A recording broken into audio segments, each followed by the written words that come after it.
Selamat datang di Novel Bersuara. Sebuah cerita yang berjudul Bunda, Bukan Wanita Malam.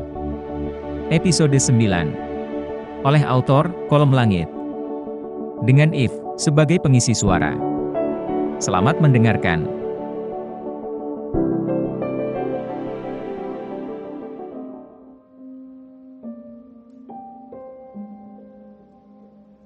Wira menggepalkan satu tangannya dengan rahang yang menggeram. Sorot matanya yang tajam menatap layar ponsel dengan penuh amarah. Seorang pria yang merupakan orang suruhannya baru saja mengirim sebuah gambar yang jelas memperlihatkan pertemuan sang ayah dengan seorang wanita. Rasanya, Wira benar-benar ingin menghancurkan wanita yang diketahuinya bernama Via itu. Ada apa, Wira?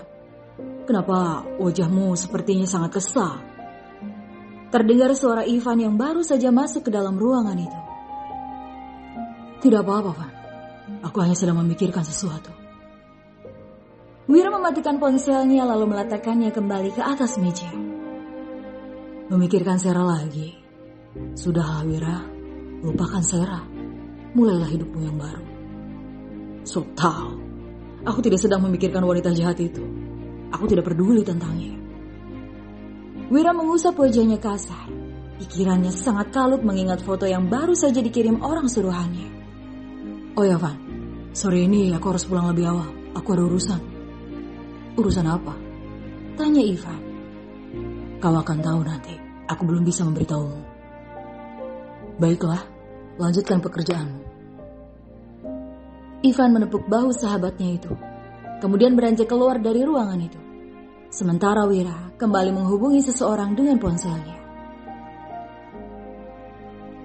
Selidiki alamat wanita itu, ucap Wira pada seseorang yang baru saja dihubunginya.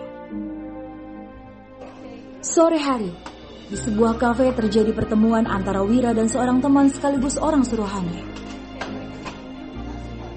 Namanya Alfian Andini, usianya 23 tahun. Dia tinggal di panti asuhan Kasih Bunda. Dia punya seorang anak perempuan berusia 4 tahun yang sekarang sedang dirawat di rumah sakit. Ucap seorang pria seraya menyerahkan beberapa lembar foto. Wira menatap dengan geram satu persatu foto yang diberikan temannya itu.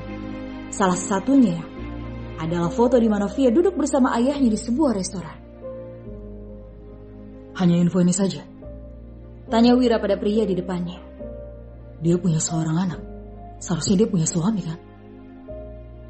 Dia belum nikah, jawab pria itu. Decakan diiringi seolah senyum sinis terbit di sudut bibir Wira. Tentu saja, anaknya itu pasti hasil hubungan gelapnya dengan seorang pria. Entahlah, aku belum dapat info apapun tentang itu. Tapi yang pasti Alfiana Andini belum pernah menikah sebelumnya. Wira yang sedang dikuasai emosi itu merobek foto-foto Via dan melemparkannya ke sembarang arah. Ia berusaha menahan kemarahannya. Di rumah sakit mana anaknya dirawat? Dan sakit apa dia? Rumah sakit Cipta Harapan. Aku tidak tahu anaknya sakit apa. Pihak rumah sakit tidak mau memberikan data pasiennya. Tapi yang aku dengar dia sedang kesulitan mencari biaya rumah sakit anaknya. Raut wajah Wira yang tadinya menggeram perlahan mulai normal kembali. Entah mengapa ada rasa iba di dalam hatinya. Namun ia segera menepis perasaan itu. Kebenciannya pada Via mengalahkan segalanya. Kenapa aku harus kasihan padanya? Dia pantas menerimanya karena semua perbuatan buruknya. Dan sepertinya aku bisa memanfaatkan keadaan ini untuk memaksa wanita itu menjauh dari ayah. Baiklah, terima kasih infonya. Aku akan menghubungimu secepatnya. Sekarang aku harus pergi. Buru-buru Wira meninggalkan kafe itu menuju parkiran. Setelah berpamitan pada orang suruhannya itu. Mbak, ini total tagihan yang harus dibayar. Biaya rawat inap dan obat-obatan. Ucap seorang petugas administrasi seraya menyerahkan secari kertas pada Via. Kedua bola mata wanita itu pun terbelalak melihat nominal yang tertera di dalam kertas itu. Biayanya mahal sekali. Dari mana aku bisa dapat uang sebanyak ini? Aku sudah tidak punya simpanan. Sekarang aku harus bagaimana? Bu, apakah bisa meminta keringanan waktu untuk melunasi biaya perawatannya? Tanya Via pada petugas wanita itu. Sambil tersenyum, wanita itu pun menjawab. Biasanya kebijakan dari rumah sakit akan memberikan waktu 3 hari untuk pembayaran. Mendengar ucapan wanita itu membuat Via memejamkan matanya. Entah dari mana ia akan mendapatkan uang sebanyak itu dalam 3 hari. Via mundur perlahan, menjatuhkan tubuhnya di sebuah kursi sambil menatap lembar tagihan itu. Kedua matanya yang sayu dan lelah kembali dipenuhi cairan bening. Akan tetapi, sebisa mungkin Via menahan agar air matanya tak terjatuh. Dalam hati masih ada keyakinan bahwa sejatinya Tuhan tidak akan memberi manusia ujian melebihi batas kemampuannya. Tiba-tiba sepasang sepatu berhenti tepat di hadapan wanita itu. Via mendongakkan kepalanya, hendak menatap siapa yang sedang berdiri di sana. Dan alangkah terkejutnya Via menyadari Wira ada di sana dengan wajah datar seperti biasanya. Ia segera berdiri dari duduknya, menyembunyikan kertas yang sejak tadi digenggamnya ke belakang punggung. Jadi kau sedang butuh uang untuk membayar biaya rumah sakit anakmu? Tanya Wira. Via belum sanggup berkata-kata. Tatapan mengintimidasi Wira benar-benar membuat nyalinya mencium. Maaf, aku harus pergi. Via buru-buru membenahi barang bawaannya dan memasukkan ke dalam tas, lalu bergegas meninggalkan Wira.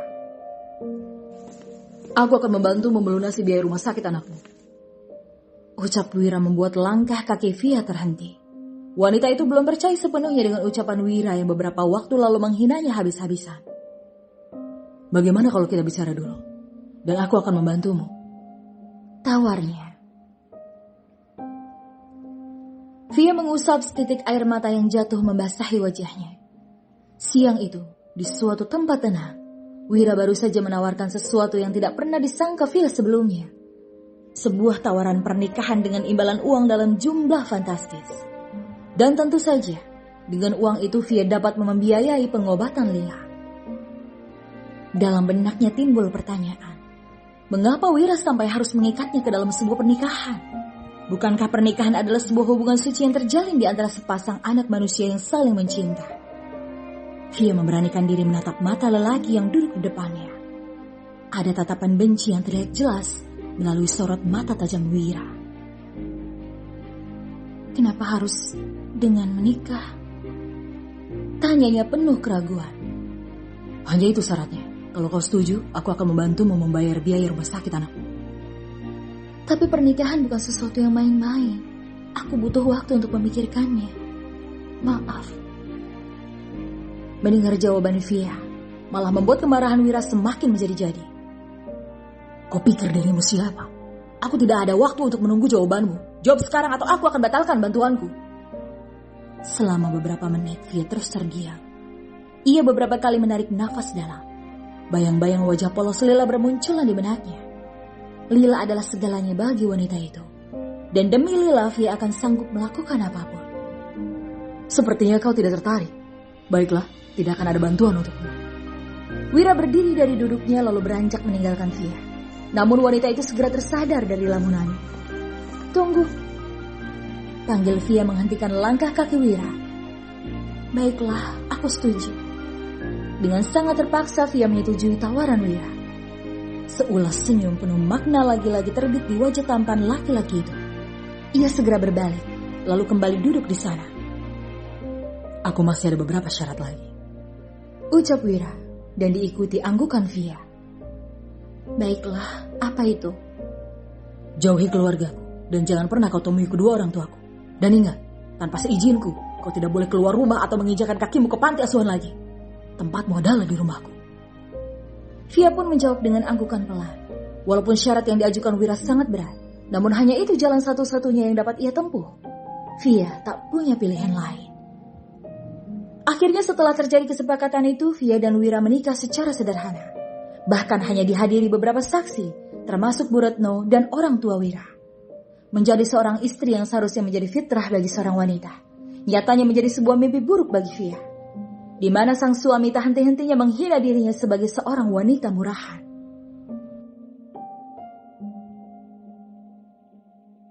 Disinilah Via sekarang, di dalam sebuah rumah, di mana dirinya menjadi seorang istri pajangan.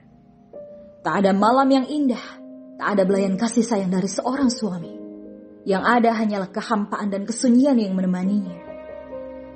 Pagi itu, Lagi-lagi Wira pulang dengan langkah sempoyongan. Via baru saja selesai menjalankan sholat duha ketika mendengar suara seperti benda terjatuh. Buru-buru ia melangkah keluar, melihat Wira sedang terbaring di lantai. Astagfirullah, Mas Wira. Via segera mendekati suaminya itu dan ingin membantunya berdiri. Mau apa kau? Jangan sentuh aku tidak mau disentuh olehmu. Kau hanya seorang wanita menjijikan. Sakit. Ucapan Wira bagai sembilu yang menggores luka.